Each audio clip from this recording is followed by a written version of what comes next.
بابا صاحب اکثر کہا کرتے تھے کہ آدمی عورت سے محبت کرتا ہے جبکہ عورت اپنی اولاد سے محبت کرتی ہے۔ اس بات کی مکمل سمجھ مجھے اس رات آئی۔ یہ گزشتہ صدی کے آخری سال کی موسم بہار کی ایک رات تھی۔ میری شادی ہوئے تقریباً 2 سال ہو گئے تھے اور بڑا بیٹا قریب 1 برس کا رہا ہوگا۔ اس رات کمرے میں 3 لوگ تھے، میں، میرا بیٹا اور اس کی والدہ۔ 3 میں سے 2 لوگوں کو بخار تھا۔ مجھے کوئی 104 درجہ اور میرے بیٹے کو 101 درجہ، اگرچہ میری حالت میرے بیٹے سے کہیں زیادہ خراب تھی۔ تاہم میں نے یہ محسوس کیا کہ جیسے کمرے میں صرف 2 ہی لوگ ہیں، میرا بیٹا اور اس کی والدہ۔ بری طرح نظر انداز کیے جانے کے احساس نے میرے خیالات کو زیر و زبر تو بہت کیا، لیکن ادراک کے گھوڑے دوڑانے پر عقدہ یہی کھلا کہ عورت نام ہے اس ہستی کا کہ جب اس کو ممتا دیت کر دی جاتی ہے تو اس کو پھر اپنی اولاد کے سوا کچھ دکھائی نہیں دیتا، حتیٰ کہ اپنا شوہر بھی، اور خاص طور پر جب اس کی اولاد کسی مشکل میں ہو۔ اس نتیجے کے ساتھ ہی ایک نتیجہ اور بھی نکالا میں نے، اور وہ یہ کہ اگر میرے بیٹے کے درد کا درمان اس کی والدہ کی آغوش ہے تو یقیناً میرا علاج میری ماں کی آغوش ہوگی۔ اس خیال کا آنا تھا کہ میں بستر سے اٹھا اور ماں جی کے کمرے کی طرف چل پڑا۔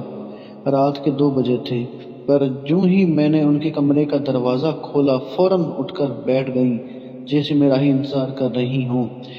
پھر کیا تھا، بالکل 1 سال کے بچے کی طرح گود میں لے لیا اور توجہ اور محبت کی اتنی ہیوی ڈوز سے میرے آغوش تھراپی کی کہ میں صبح تک بالکل بھلا چنگا ہو گیا۔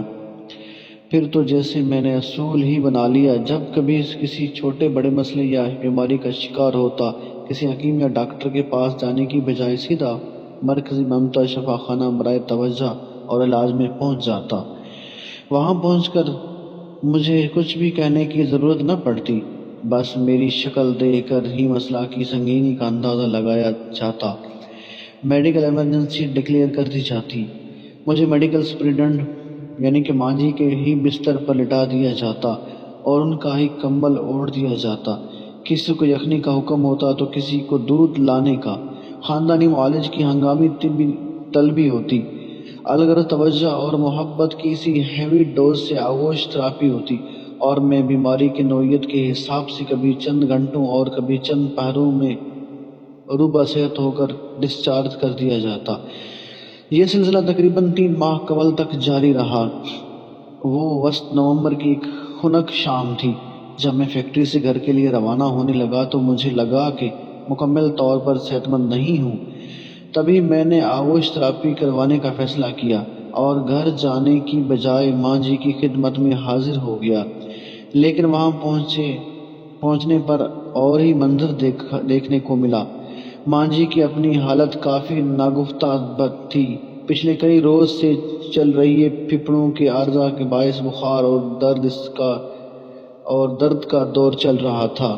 میں خود کو بھول کر ان کی تیمارداری میں جٹ گیا، مختلف ادویات دیں، خوراک کے معروف ٹوٹکے آزمائے، مٹھی چاپی کی۔ مختصر یہ کہ کوئی 2 گھنٹے کی آؤ بھگت کے بعد ان کی طبیعت سنبھلی اور وہ سو گئیں۔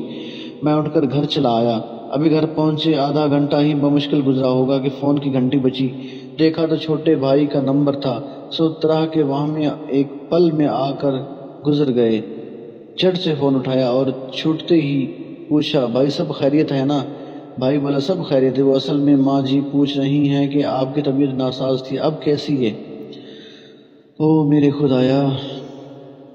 اس روز میرے ذہن میں ماں کی تعریف مکمل ہو گئی تھی۔